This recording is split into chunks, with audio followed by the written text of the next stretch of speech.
Ce lundi 5 juin, Laurent Bignola était invité dans l'émission Chez Jordan, diffusée dans la matinée sur C8.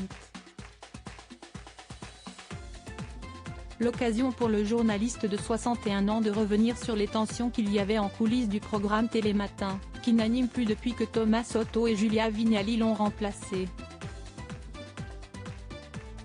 Celui qui avait pris la relève de William Lémergie a d'abord déclaré qu'il y a des tas de gens de l'équipe avec lesquels il entend encore très bien, malgré son départ de l'antenne de France 2.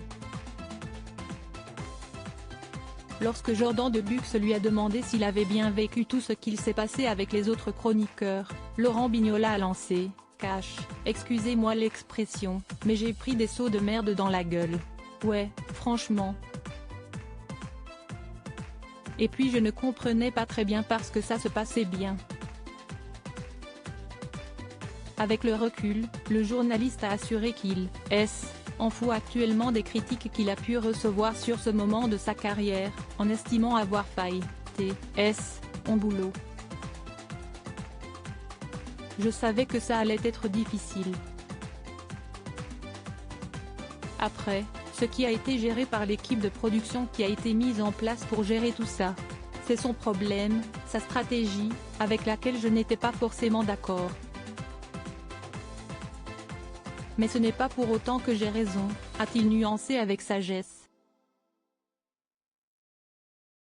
Des remarques désobligeantes sur son travail et ses audiences toutefois, avec regret, Laurent Bignola a affirmé qu'il n'y avait pas l'humain qu'on pouvait attendre pour traiter un vrai problème.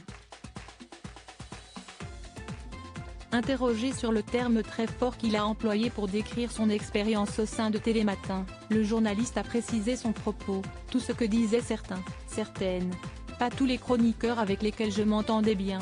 Mais il y en a quelques-uns, sur les 50, qui n'étaient pas contents de leur sort et j'étais le responsable du truc. Plus en détail, l'ancien présentateur de l'émission phare de France 2 a développé, grosso modo, c'est à cause de moi, selon les dires de plusieurs de ses anciens confrères en tout cas, note de la rédaction, qu'il y avait ce changement dans leur vie, etc. Quelque chose était cassé pour eux, ce que je peux comprendre. Mais de là à s'en prendre à moi. Déçu du comportement de ses collègues de l'époque, Laurent Bignola a dénoncé les mots vraiment d'une stupidité.